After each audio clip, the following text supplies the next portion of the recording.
Jungoluklarning milliyati. Jungoluklar haqida yuzaki qarashlar. Jungoda tuman yillik musofa, rang-orang xarakter degan gap bor. Necha ming yillik madaniyat tarixiga ega jungoluklar o'rtaqlik ham rayon xosligiga ega bo'lib, turli milliylikni shakllantirgan. Birdaklik va ko'p xillik Jungo milliyatining ikki tarafi. 1987-yili 10-oyda insonshunos Feyshaotung Jungoga vakolatan Amerika olimlarining ziyoratini qabul qilganda iqror qilib mundoq degan edi. Jungoning masalasini hal qilish uchun Jungoni tushunishga tirishaman. Lekin men Jungo jamiyatidagi jungoluklarning engini, jungoluklarning faoliyat shaklini keltirib chiqargan Jungo ruhining mohiyatini ta hozirga qadar aniq to'nib yetolmadim. Almisaqdan beri jungoluklar o'zini 5000 yillik tarixga ega qadamiy davlat, Jungo dunyoning markazi, Jungo millati dunyodagi eng munavvar millatlarning biri deb ta'riflab keldi.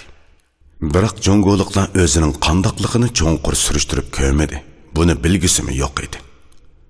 Jungoda Yaponlardek o'zining milliyatini tushunadiganlar va tadqiq qiladiganlar nihoyat oz edi. Apyun urushidan beri Jungoda o'zining milliyatini tekshirish va isloh qilish to'lqini 3 qatim o'rladi. Birinchi qatimligi 19-asrning oxiri va 20-asrning boshlarida Kang Yu Wei, Liang Qichao vakilligidagi yangilik parvarlarning Jungo milliyatidagi ojizliklarni operatsiya qilishidan iborat bo'ldi. Ikkinchi qatimligi 4-may harakatining Jungo milliyatiga yurgizgan tanqidi. Uchinchi qatimligi 80-yillardagi umumyuzlik qayta o'ylanish harakatidir. Jungoning milliyati haqidagi asarlar 500 parchadan oshadi. Oldi bilan jungoluklarning o'zining operatsiya qilishini ko'rib boqayli. Jungo inqilobining otisi deb sifatlanadigan Sun Jungshanning 1890-yildan 1924-yilgacha bo'lgan maqola va nutqlarida jungoluklarning milliyati mundaq xuloslangan. 1. Chatki qiqish engi yo'q. 2. Emgakchan, tinch, itoatchan. 3. Konu qoidalarga esilib olib o'zgartmaydi. 4. Ruhlarga va shayotullarga cho'qinadi. 5. Bir qarorga kelinmaydi. 6. Bilim saviyasi to'van. 7. Xo'jayinlik engi kamchil. 8. Qumdek chechilang'u. 9. O'zini bilinmaydi. 10. İlgirlashni xohlamaydi. 11. Erkinlikka intilmaydi. 12. Vafodor, mehribon, sadoqatman, tinch, farosatlik. 13. Jamiyatvoz va aqidachi. 14. Xalqarochi. 15. Axloqqa ahamiyat beradi. 16. Xalq huquqi tarafdori. 17. Ekstremist. Jungoning yaqinqi zamon tarixidagi mutafakkur Liang Qichao 1904-yili nashr qildirgan Istig'for hujrasi to'plami degan asrida jungoluklarning milliyatini mundoq yakunlagan. 1. Mustaqillik va erkinlik iddiasi kam. 2. Qulluq mijozga ega shaxsiyatchi. 3. Ommaviy axloq nuqtai nazari kam. 4. Qarqo'saq, qo'rqinchoq, aldamchi. 5. O'zbeshimchi, soxtipaz, pasib. Olim Kang Beyching 1919-yildagi jungoluklarning milliy xarakteri to'g'risida degan asrida Janub, Shimol, G'arb, Sharq rayon ayrimisi bo'yicha jungoluklarning xarakterini mundoq yakunlagan. 1. O'z-o'zidan ko'ranglaydi. O'z-o'zidan qanoatlanadi. 2. Qiyinchilikdan qo'rqadi. Halovatni yaxshi ko'radi. 3. Ijodiyat va taqlid qobiliyati kuchli. 4. Oddiylikni cho'ng bilib, alohidlikni cho'ng bilmaydi. 5. Ishlarda amaliy bo'lishni yoqlab, quruq gapni yoqtirmaydi. Savrchan emas. 6. Qadimkini maqtab, bugunkini so'kadi. Ko'nuliqqa yepishib oladi. 7. yakka mustaqillikqa ega, kollektiv mustaqillikqa ega emas. 8. Passiv boshqalarga yo'l qo'ydi, aktiv qarshilik ruhi kamchil. 9. Boshqalarning maxfiyatiga qiziqib, o'zining maxfiyatini ching saqlaydi. 10. Himmat va adovati aniq. Himmatga javob qaytarish ingiba. 11.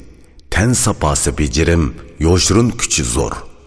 20. asrdagi eng nomdor adib Loshun Jungoliklarning milliyatini 8 nuqtaga yig'inchoqlaydi. 1. O'z-o'zidan mag'rurlanadi. 2. Yuz obro'yni cho'ng biladi. 3. O'rin. 4. Hamkorlasha oladi. 5. Buzg'unchi. 6. Yiroqni ko'ranmaydi.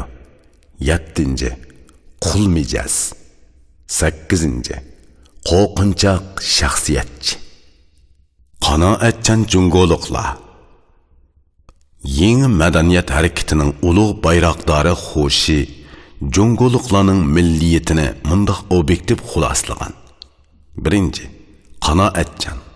2. Moddiy halovatni qo'g'lashadi. 3. O'z-o'zini aldab, o'z-o'ziga tasalli beradi. 4. Tafakkur qilishi yetarlik emas. 5. Xususiy tarbiyalanishga e'tibor beradi. 6. Taqdirga ishonadi, beparvo.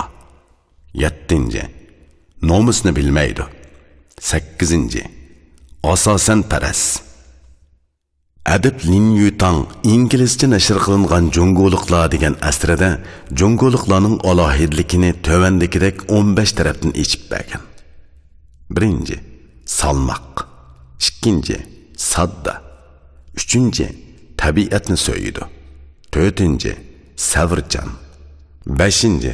Passiv ham tarki dunyo. 6. Otqacha va hiligar. 7. Ko'p tug'udi. 8.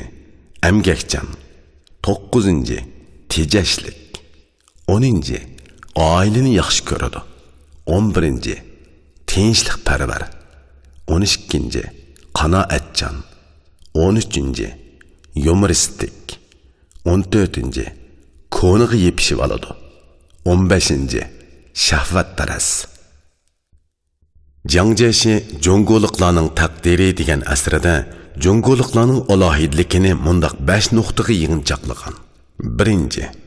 Sadoqatman, vafodor, diyonatlik, mehribon, samimiy, odil, inoq, tinchdan iborat 8 fazilatga ega. Adablik, odil, izchil, nomuschandan iborat 4 xuluqliq. 2. Samimiy, sadoqatman, adab qoidalik. 3. Emgakchan, oddiy sodda, erlari dehqonchilik qiladi, ayollari raxt o'qiydi. 4. G'ururliq, kamtar. 5. Qonun bilan idora qilishni yoqtirmaydi.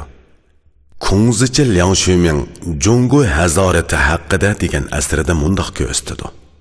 1. Shaxsiyatchi. 2. Tejamchan. 3. Adab qoidalik. 4. Tinchlikparvar, ojiz. 5. O'z-o'zidan qanoatlanadi. 6. Ko'ni paras. 7. Hong vaqti. 8. Chidamliq ham yovuz. 9. Qat'iy va avrishim. 10. Hiligar. İnsanshunos Fishautung Jungoliklarning xarakterini mundaq yakunlaydi. 1. Shaxsiyatchi. 2. Oila xohishi kuchlik. 3. Murassachi. 4. Ayrimichi. 5. Adab qoidichi. 6. O'zimchil. Tayvan olimi Shang Tuiji 1986-yili Jungoliklarning milliy xarakteri haqida tadqiqot degan kitobini e'lon qilgan bo'lib, uningda Jungoliklarning xarakterini tövandagidek 8 nuqtaga yig'inchoqlagan. 1. Necha ming yillik an'ana Jungoliklarni oilani cho'ng biladigan qilgan. 2. Jungoliklar atrofliq bevosita tafakkur shakliga moyil. 3. Chidamliq ham tetik, tirishchan ham savrchan. 4. Kishilik aloqada sezgur, obro'yining tushib ketishidan qo'rqadi, shon sharafga amroq. 5. O'zini tutib olishga odatlangan, boshqalar bilan oraliq saqlay oladi. 6. Tinch turmushni yaxshi ko'radi. 7. Mutaassib, bir-biriga ishonmaydi, nopuz qarashi kuchli. 8. Cho'ng davlatchilik engi va uzun tarix engi cho'nqir bo'lib, akavur chat elliklarni kamsitadi. Tayvanlik insonshunos Li Yiyuan va Yang Guoshula 1988-yili tuzgan Jungoliklarning xarakteri degan kitobda mundoq ko'rsatadi. A. O'zlik ufqimi. 1. Boshqalarning oldida o'zini maqtamaydi, kamtar bo'lishga tirishadi. 2. O'zini muhitga qarab turib ifodalaydi, chekidan oshgan fikrlarini aytmaydi. B. Kishilik munosabat. 1. Kishilik munosabat to'g'rini iltifot orqali quradi. 2. Nopozni hurmatlaydi, huquqning o'rnini yuqori tuvallikka qarab bekitadi. 3. Oilani yadro qilgan to'plam bo'yicha rishta quradi. C. Odam bilan dunyoning munosabati. 1. Odam muhitning bir qismi deb qaraydi. 2. Muhitga moslashibla muhitni yengishni o'ylamaydi. D. Vaqtga bo'lgan pozitsiya. 1. Qadimkini seg'inib, an'anaga e'tibor beradi. 2. O'zgarishga ko'nmaydi, hozirqini saqlab qolishni xohlaydi. E. Faoliyat pozitsiyasi. 1. Taslimchi bo'lib, radikallikqa qarshi turadi, mo'tadil bo'lishni tashabbus qiladi. 2. Hissiyotini chandurmay o'zini tutib oladi. Qo'niparas millat. 1987-yili yosh olim Wang Runxing bizning xarakter tragediyamiz degan kitobni yozib, Jungoliklarning xarakterida tövendikida kasallar bor deb qaraydi. 1. Aldamchilik kasali. 2. Yaqinni ko'rish kasali. 3. G'ayri manchilik kasali. 4. Qo'niparastlik kasali. 5. Hamkorlashmaslik kasali. 6. Vijdoniy polashlik kasali. 7. Tayinish kasali. 1999-yili men Koreya va Yaponiyada nashr qildirgan Jungoliklarning madaniyatga qarshi xohishi degan kitobimda Jungoliklarning xarakterini tövendikidek ko'rsatgan edim. 1. Aldamchilik kasali. 2. O'g'irlik kasali. 3. O'xshashchilik kasali.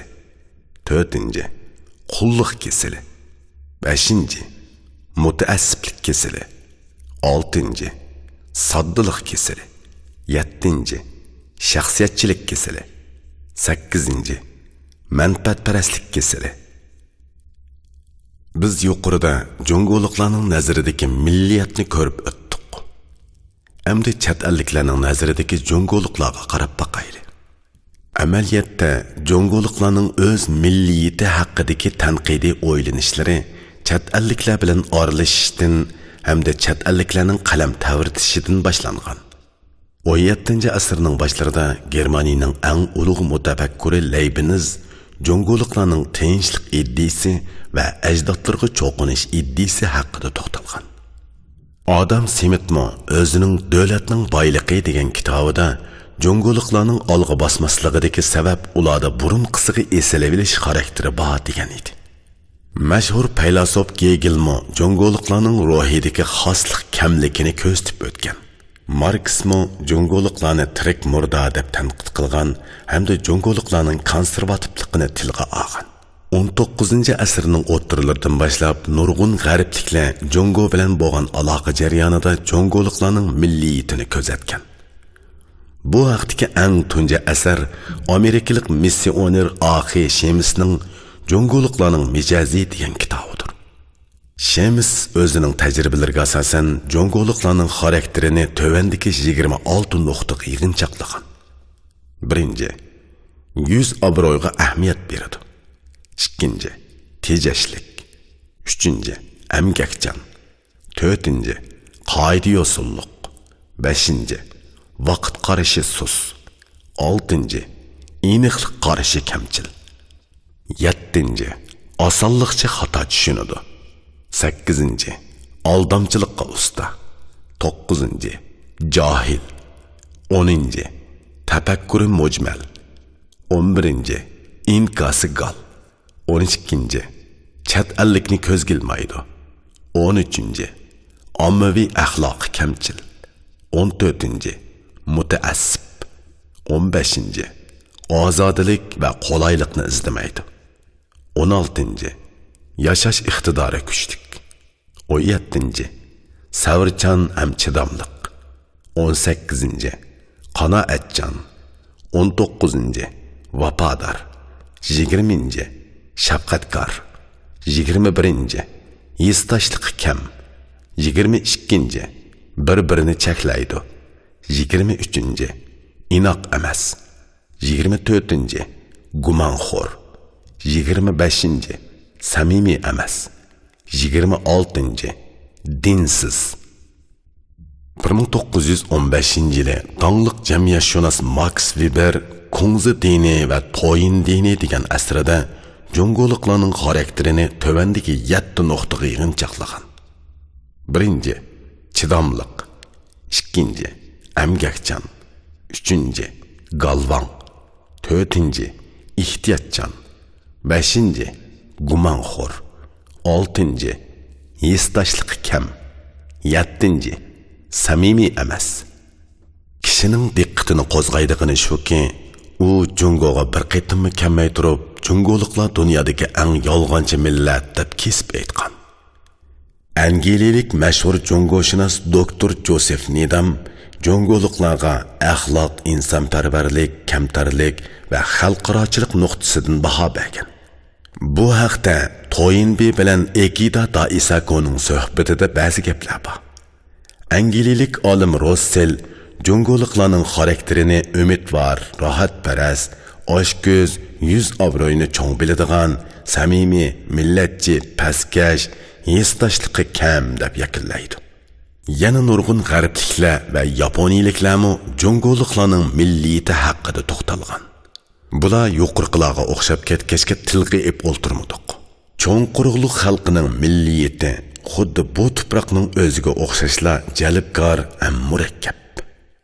Yaponlarning milliyati o'zining orol davlatiga xos xususiyatini tövən ko'rish. Dunyoda o'zining milliyati haqida munozara qilishni Yaponlardek yaxshi ko'radigan millat bo'lmasi kerak.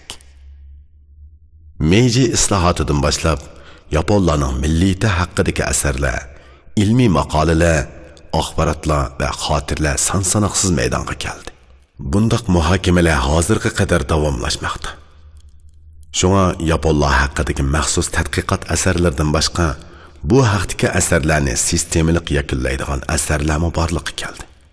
Bular chet elliklarning qalamidagi Yaponlar haqidagi kitoblar katalogi, Yaponlar haqidagi asarlarning o'zgarishi qatorliqlardan iborat. Bulardan atoliq psixolog Minami Hiroshi yozgan Yaponlar haqida degan kitobda Yaponlar haqidagi 500 parchadan ortiq kitob yakunlangan. Bu kitobni Yaponlar haqidagi qomus deyishga bo'ladi. Oldi bilan Yaponlarning o'zi haqida aytganlarini ko'rib boqaylik. Yaponiyada Yaponlar haqidagi eng burun to'xtalgan asar Meiji davridagi nopuzli adib Hagayaichi tarafidan yozilgan. Uning 1907-yili yozilgan Yaponlar haqida 10 bayon degan mashhur asarida Yaponlarning milliyati 10 nuqtaga yig'inchaqlangan. 1. Padişah sodiq, vatanparvar. 2. Ajdodlarga cho'qinib, jamiyatining shon sharafini asraydi.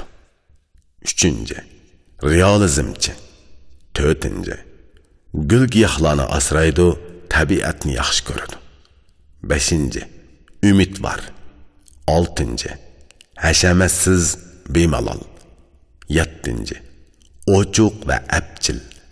8. Pokiz. 9. Qoida yo'singa itoat qiladi. 10. Muloyim, kang qo'saq. Buningdan burun 1891-yili yaponiyalik faylasuf Miyaki Sitsorei Xo'p bashiri yaponlar, Bat bashiri yaponlar degan ikki poch kitobida yaponlar haqida rasmiy to'xtalgan. U bu asarlarda illiq, go'zal Yaponiyani maqtaydi va Yaponiyaning go'zal bo'lishidagi sababni Yapon millatining xarakteridagi esillikka taqaydi. U yana bir jihatdan yaponlarning bilim saviyasi to'van, shaxsiyatchi bo'lishdek va chet elliklarga cho'qinishdek illatlarni tanqid qiladi. Milliy xarakteridagi ojizliklar ustida o'ylanadi. Taisei mezgilidagi tarixshunos Tesoda Sokichi 1916-yili davlatimizdagi puhralarning iddisi degan kitobida yaponlarning milliy xarakteri haqida tövandagidek tahlil o'ttirg'i qo'ydi.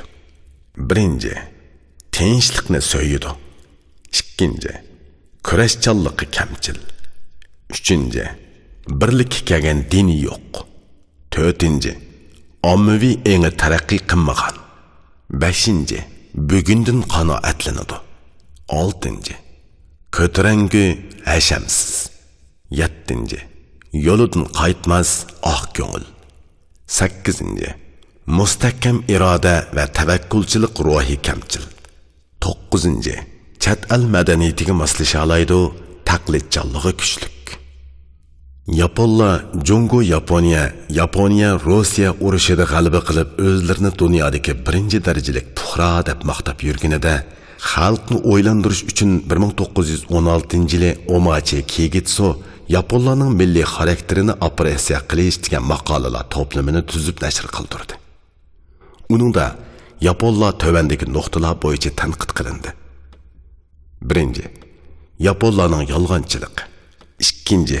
Öz davlatini kamsitish odati. 3. Ichi og'rimaydigan millat. 4. Orol davlati xarakteriga ega. 5. Ushoq davlatcha shaxsiyat. 6. Egilikining yetarsizligi. 1935-yili mashhur faylasuf Vassoji Tesuro iqlim degan maqolasini e'lon qilib, yer sharidagi iqlimlarni fasl shamollari balvag'i, qumliq balvag'i, yayloq balvag'i deb 3 tipga bo'lgan. Yaponiyani bo'lsa fasl shamollari balvag'iga kirgizgan. Uning qarashicha yaponlarning tip xarakteri kang qo'saq va apuchan edi.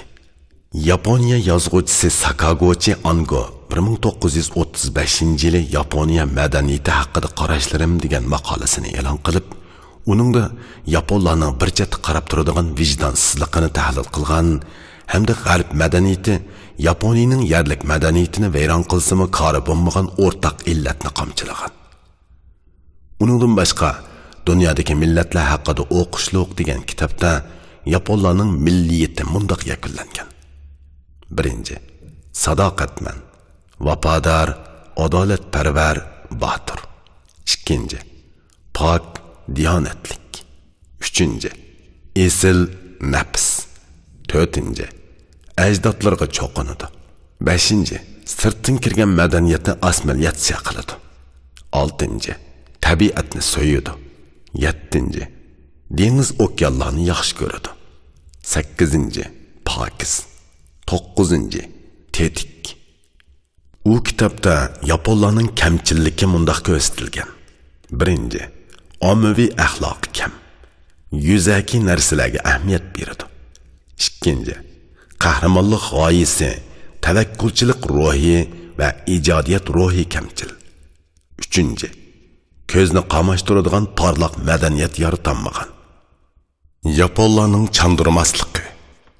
1938-yili Yaponiya olimi Hasegawa Nyozikan Yaponiya xarakteri, yana Yaponiya xarakteri degan asarlarida yaponlarning ortiqchiligi va kamchilligini mundaq yakunlagan.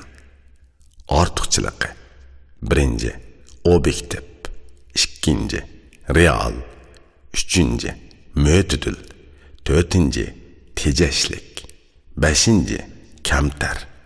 6. Oddiy. 7. qonunga bo'ysunadi. Kamchilligi. Birinchi, ehtiyotchan emas. Ikkinchi, mijozi turoqsiz. Uchinchi, sirtqi ta'sirga qarata sezgur. To'rtinchi, taqlid qilishga usta. 1940-yili Nishimura Naoji Yaponlar va ularning madaniyati degan asrida Yaponlarning ortiqchiligini tövandagidek 8 nuqtaga yig'inchoqlagan. Birinchi, moslashchan. Ikkinchi, faoliyatchan. Uchinchi, kang qo'saq. To'rtinchi, tinchlikparvar. Beshinchi, axloqliq. Oltinchi, hamkorchan. Yettinchi, ijodkor. Sakkizinchi, ilgirlaydi, hamkorlashidu, tug'umchan. Mashhur psixologiya olimi Minami Hiroshi Yaponlarning psixikasi degan asrida Yaponlarning psixikasi ustida o'zlikchilik, baxtsizlik, ratsionalizm, ya'ni aqlchilik, irratsionalizm, ya'ni g'ayri aqlchilik, ruhiyat, tan, kishilik munosabat qatorliq 6 tarafdan tahlil yurgizgan. Bu kitobni Yaponlarni tushunishdagi dastur desima arziydi. 1970-yili Yaponiya obzorchisi Yamamoto Shichihining bozorliq kitobi Yaponlar va Yahudiylar zilzila qo'zg'adi. Lekin bu asar o'zi bilgancha hukm qilish xohishiga ega, obyektivchanlikqa ojiz asar bo'lg'achqa kishilarning e'tirof qilishiga erishamadi. 1970-yili G'arb tarixi olimi Aida Yuuchi Yaponlarning ong qurilmasi degan asrida Yaponlarning chandurmasligini tunji qitim o'tirg'a qo'ydi. Uning ko'rsatishicha, Yaponlar o'z hissiyotini chandurmaydi. Qaramoqqa o'zini tutib olganda qilg'ini bilan amaliyotda hissiyotga moyil. Yaponlarda o'zlikni tashabbus qiladigan va tashviq qiladigan ong kamchil. Pasib odam sifatida yollanib ishlasa shundoq yaxshi. Ammo shu holda yollug'uchi bo'lsa toza qamlashmaydi. Doi Takeo'ning erklashning qurilmasi degan Yaponlar haqidagi bozor topgan kitobida ko'rsatilishicha, Yaponlarda erklash tipidagi tayinib olish xarakteri bo'lib, hatto erklash yarashmaydigan Qur'onga kelgandimi, psixikadagi ona-bolalik munosabatdan qutulanmaydi. Mening qarashimcha, bunday psixika Junguluq va Koreyliklarda mavjud. Faqat darajasida farq bor. Tokyo Universiteti professori sotsial antropolog Nakani Chie ko'ndilang ijtimoiy munosabatlar degan asrida yuqori to'van daraja munosabati intayin taraqqiy qilgan Yaponlarning xarakterini yakunlagan. Amaliyotda Koreyliklarning daraja munosabati Yaponlarninkidan ro'shan. Azari antropolog Fukasaku Mitsusada 1971-yildagi Yapon hazorati va Yaponlar degan asrida Yaponlar inoq ejil bo'lish, bir-biriga yordam qilish, uyushchan bo'lish taraflarida rosa avjiga chiqmoqda deb ko'rsatgan. Bundaq munosabatda mehr qo'yiqlashgan siri kollektiv ittifoq bo'ladi, ishlar oson yurishadi.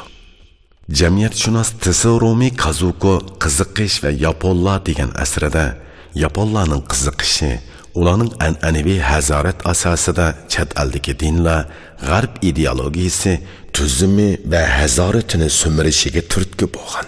Yaponlar o'z tavasining sirtidagi har qanday narsaga qattiq qiziqadi. Shunga chet el sayohati va chet el tili o'rganishga intayin hirisman. Qiziqish kishilik munosabatdagi konservativlik bilan sirtqi madaniyatga bo'lgan ochiq pozitsiyani o'z ichiga olgan ko'p qatlamli qurilmani shakllantirgan deb o'tirg'a qo'ygan. 1972-yili psixolog Miyagi Otoya Yaponlar kim degan asrida Sharq va G'arb Yaponlarining rayon farqidan kelib chiqqan xarakter o'zgachiliklarni va ularning jo'grafiyalik, tarixiy orqa ko'rinishlarini bayon qilgan. 1973-yili Araki Hiroyuki Yaponlarning faoliyat shakli degan asrida Yaponlarning asosliq faoliyat shakllarini ko'rsatgan. U cho'ponlar hazorati va ekin hazorati bo'yicha bayon yuritgan. Kitobda mundaq ko'rsatilgan. Birinchi, podachilikni asos qilgan asosiy qatlamli hazorat, ko'chish va shaxs markazlikidagi jamiyat o'z-o'zini boshqaradigan individual markazchilikka aranchi prinsip.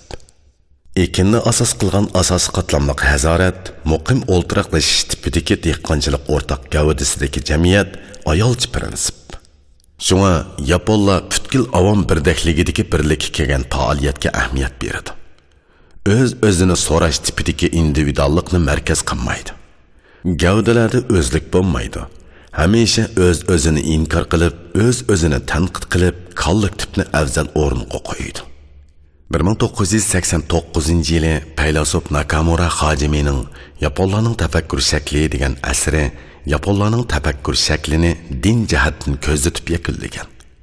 U faniyatchilik, tabiatchilik, diyonatchilik, mag'firatchilik jihatdan reallikqa qarata qorni kang bo'lish ustida xulosa chiqargan.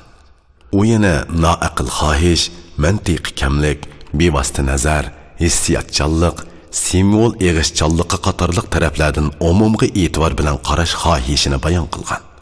Buningdan boshqa Yaponlar haqida turli nuqtadan mulohiza etgan asarlar intayin ko'p bo'lib, biz uni tilga ilib o'ltirmadik. Yapon hazorati, nomus hazorati. Endi biz chet elliklarning nazaridagi Yapon millatiga qarab boqaylik. Chet elliklar Yaponlar haqida degan kitobga qarasak, 1950-yillardagi Yapon oraliq xotirasidan 1980-yillardagi o'lib olish Yapon tarixigacha bo'lgan 42 fojia asarida chet elliklar Yaponlar haqida maxsus to'xtalgan. Yaponlarga doir chet elliklar yozgan asarlarning dastlabkisi 1928-yili Jongoliq Daijitao yozgan Yaponlar degan asardir. Gominning yuqori qatlam arbobi Daijitao Sunjongshanning tarjimoni va kotibi bo'lish sifati bilan Yaponiyaga ko'p qitim borgan. U Yapon davlati xalqining ruhi faqat rishtimiz bir yaru osmon bepoyon deyishdak ilohiy hokimiyat xurafiyligi va qulluq ideyasidagi samuray ruhidan iborat deb tanqid qilgan. U yana Yapon millatidagi ortiqchilik ularning dunyo madaniyatini qabul qilish bilan birga o'zini qo'g'dash va o'zini taraqqiy qildirish iqtidoriga ega bo'lishida deb ko'rsatgan. U Yaponlarning kamchilligi ustida to'xtalib, Yaponlarda o'zini kamsitadigan orol davlati xarakteri Yevropa va Amerikaga cho'qinish, Jongoni ko'zga ilmaslik mavjud degan edi. San'at jihatda urushqoqlik ruhi, go'zal tinchlik kayfiyati ham nozik shakl qatorliqlar o'zaro birlashib ketgan. Estetik eng esil nozik bo'lsa-mu hayvat emas. Ommaviy axloq jihatda tinch, o'zaro yordamlashish tarafi bor bo'lsa-mu, manfaat qo'g'lashadigan savdogarlik xarakterining cheklimasiga uchragan. Meiji islohotidan buyon Jongo va Koreyani kamsitib kelgan Yaponlarga nisbatan aytganda, bir Jongoliqning ularning milliyatini ayblashi davr bo'lgich ahamiyatga ega bo'lgan. Urushdan keyin 1948-yili Amerikalik antropologizmlik hazoratshunos Benediktning Yuqori Guli va Shamshar degan asari Yapon tilida nashr qilinishi hamon qattiq g'ulg'ula ko'tardi. Bu asar Yapon haqida muntazam to'xtalgan tunji universal xarakterdagi kitob bo'lib, uning ta'siri bilan Yaponlar haqidagi kitoblar orqa-orqadan maydonga keldi. Yapon hazorati bilan g'arb hazoratini nomus hazorati va razil hazorat deb atash Yuqori Guli va Shamshar degan kitobning ahamiyatli kashfiyoti. Benedikt Yaponlarning ijtimoiy faoliyatini ikki xil alohidlikka keltirgan. Biri, Meiji islohotining o'lchami bo'yicha fuqarolar o'ziga xos o'rinda faoliyat qiladi. Bu tabaqa engining bir xil inkosi.